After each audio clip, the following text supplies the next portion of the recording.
Hard to believe it's been 20 years since Hurricane Katrina hit New Orleans.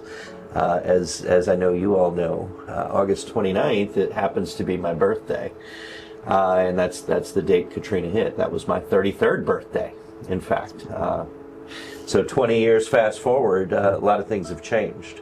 And each of you around this table right now, we're definitely part of our story back then.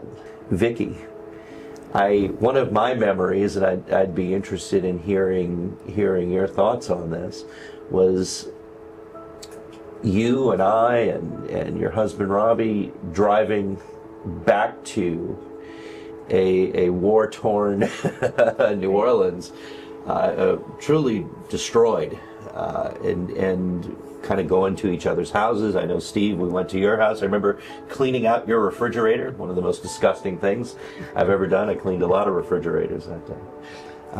Not because of what was there before the storm, but only because of what the storm did to the contents. Yes. That's right. Refrigerators. It's okay, Steve. No, I think anyone who was in New Orleans cleaned out a refrigerator that had sat for a week or so. Vicki, tell me about that drive and some of the things we did along the way. Well, it was a long drive, and it was scary because you didn't know what you were going back to.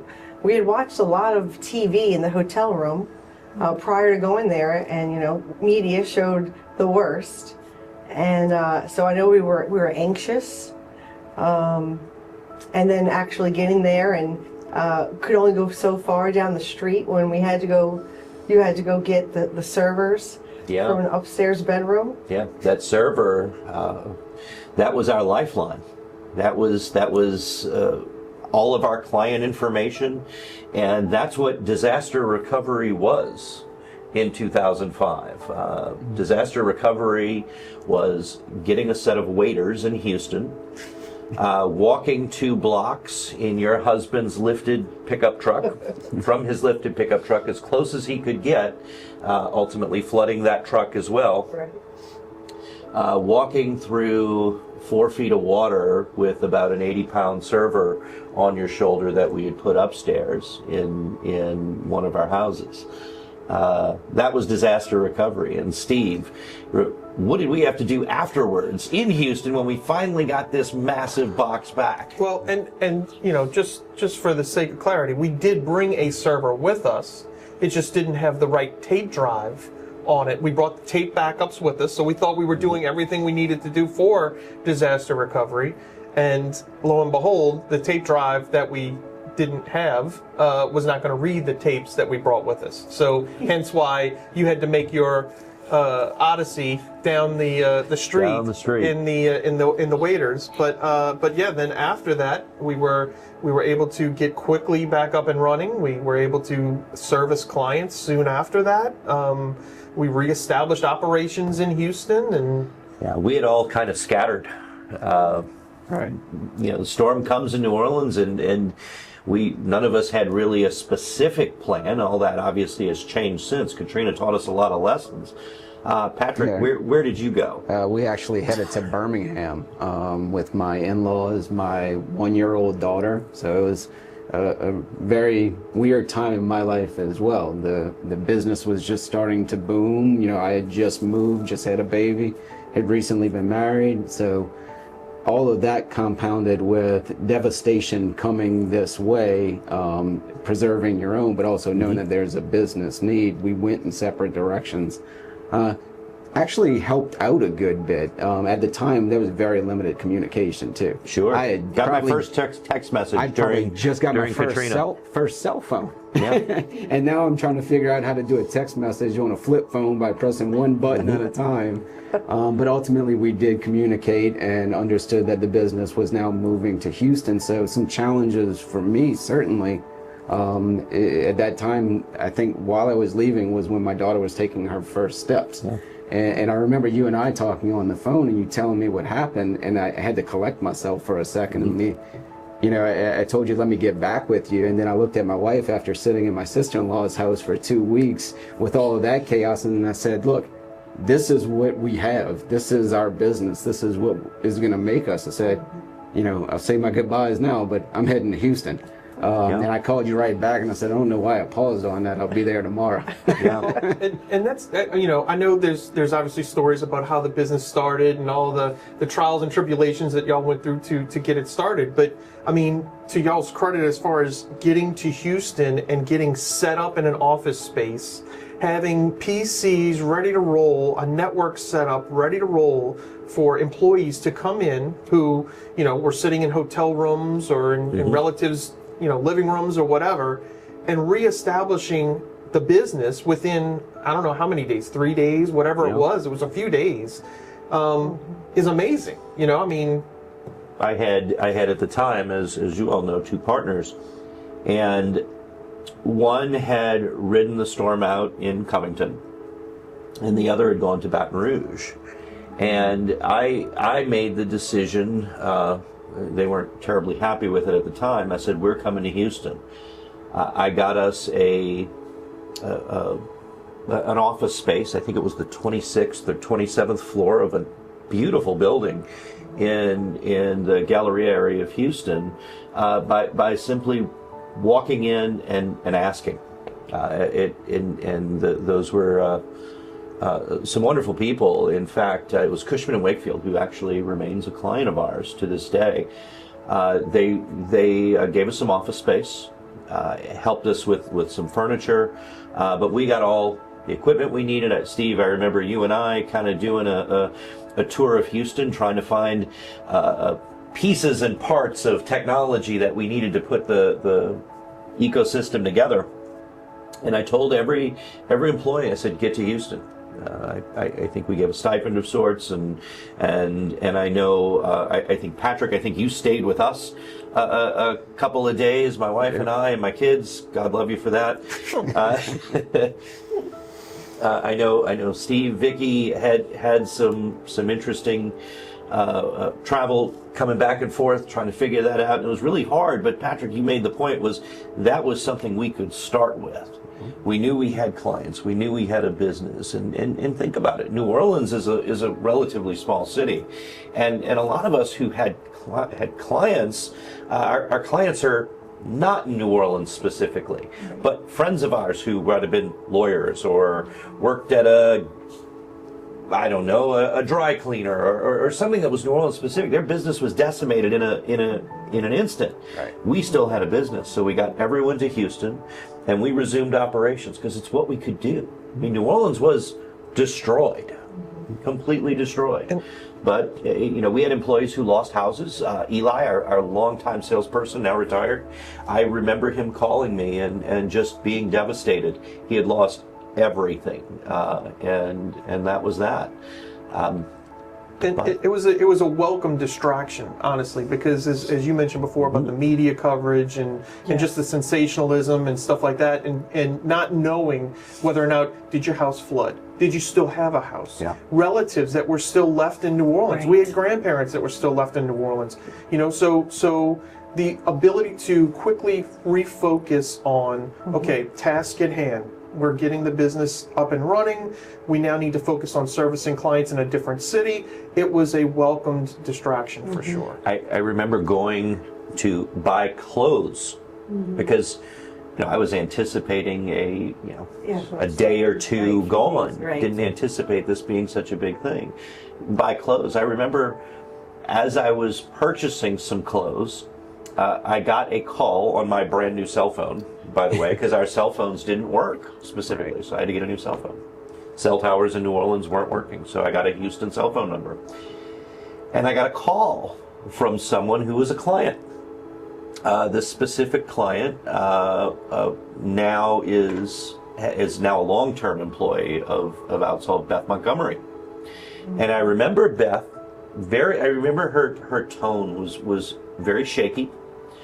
And I remember she's one of the most wonderful people we all know, for sure. And she says, people always say, can I help with anything?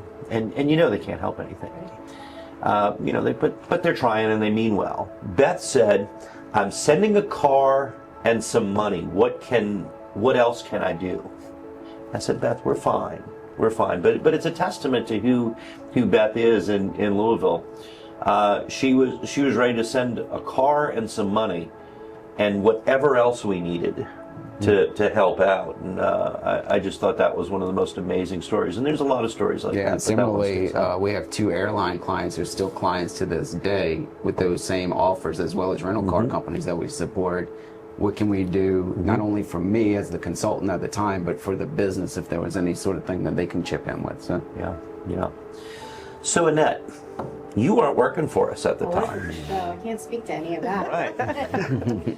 But, there's always a silver lining to every cloud. I remember our first move was to Houston, okay?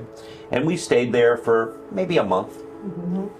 Then we moved to Baldwin Reed, our longtime chief administrative officer, who owned an office building on the North Shore, recently now retired, 20 years later.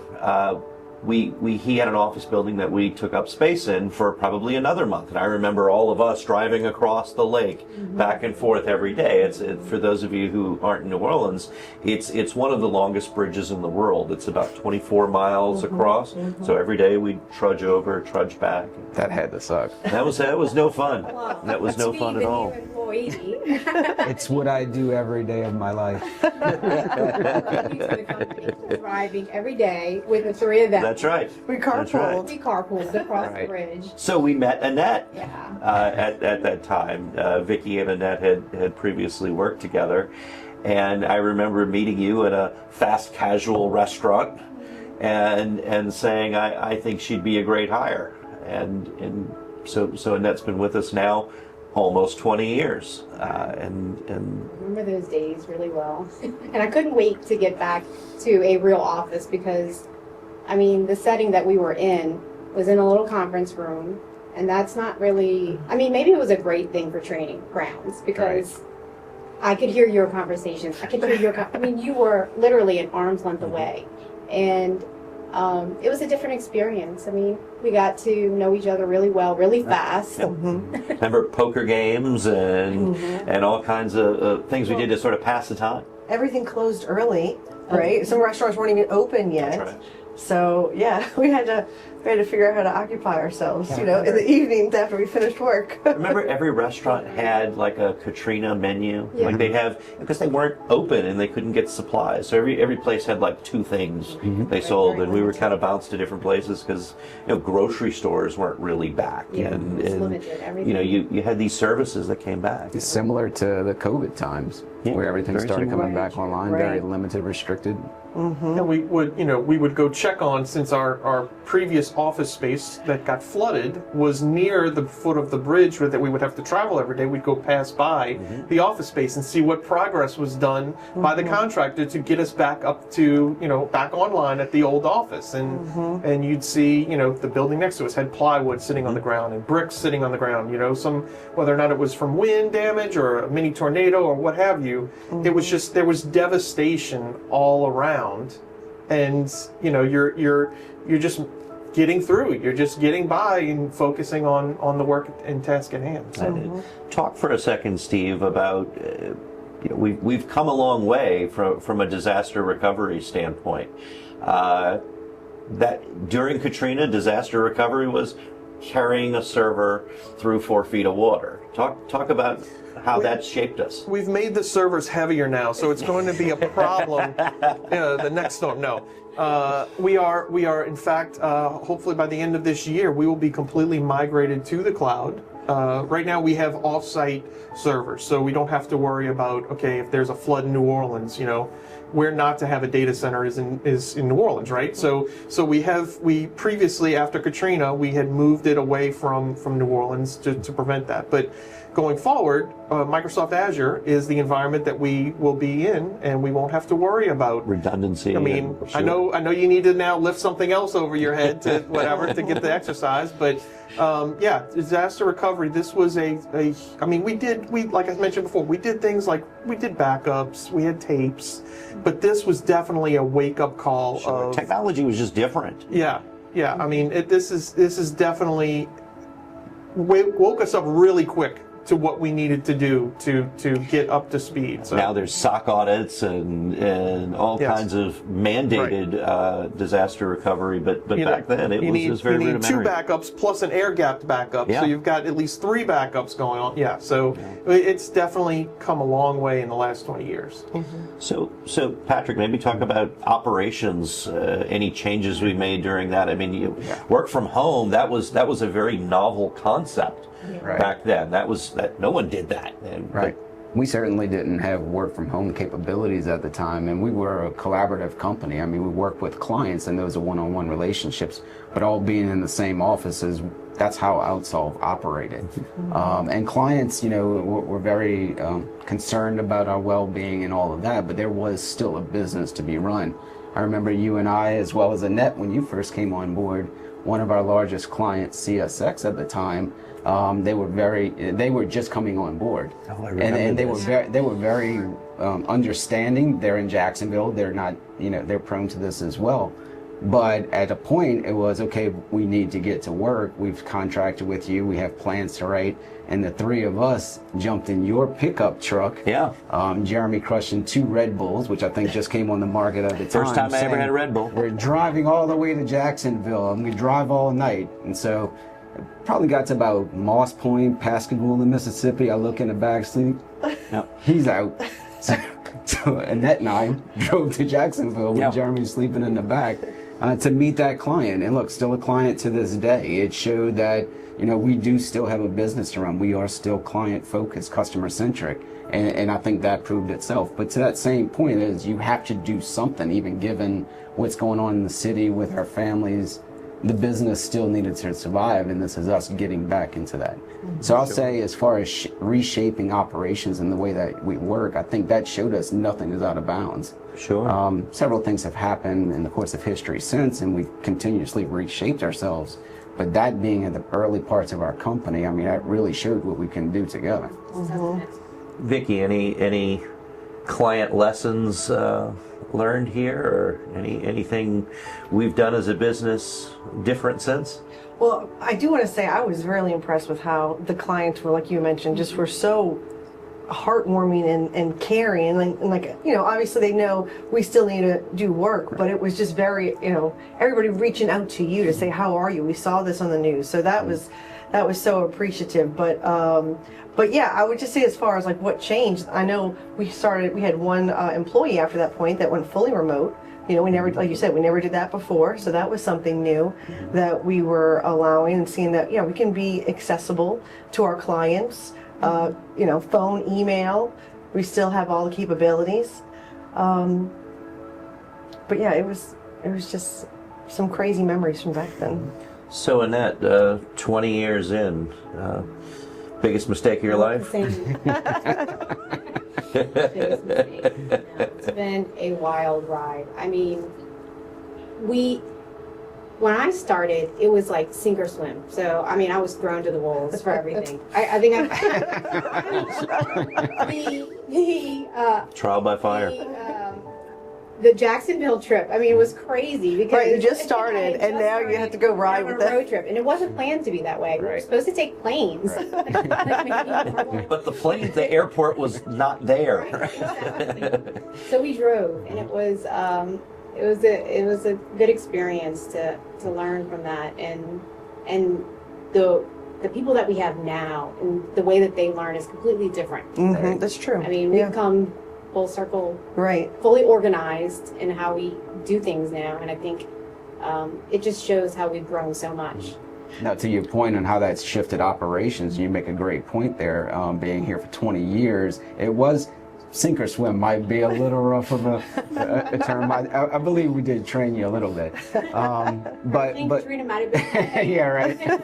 But it has not forced us, but we've grown up as a company, and we've developed programs for our new entries to really be immersed in this subject matter before putting them in front of clients and, you know, giving them check sheets and stuff like that to go off of. There's a real education that's involved here, and that stems from earlier days where, you know, we embraced technology after Katrina. We were able to work remote. We were able to work in other cities, these different things. But we've also streamlined the way that we're bringing people up in regard to all that. Right. Well, a final takeaway for me is it's the people. You know, yes, there's a products that OutSolve supports, but for me, and my big takeaway from the lesson of Katrina, now 20 years past, is it's the people. Each of you, each of the folks that we've hired since, and of course the clients who were so supportive then and continue to be supportive now. Some of these relationships we've had are 25 plus years with some of the same client contacts and people that on August 29th, August 30th of 2005 are some of the folks we're still talking to today. Some of those folks were even some of the same contacts I remember talking to on 9/11 2001. So having those people and those extended relationships, there's still good people in the world. Absolutely. So with that, thanks to all of you for doing this. And Thank you. Thank you for figuring out a place where to go. Getting us there. Yeah, absolutely.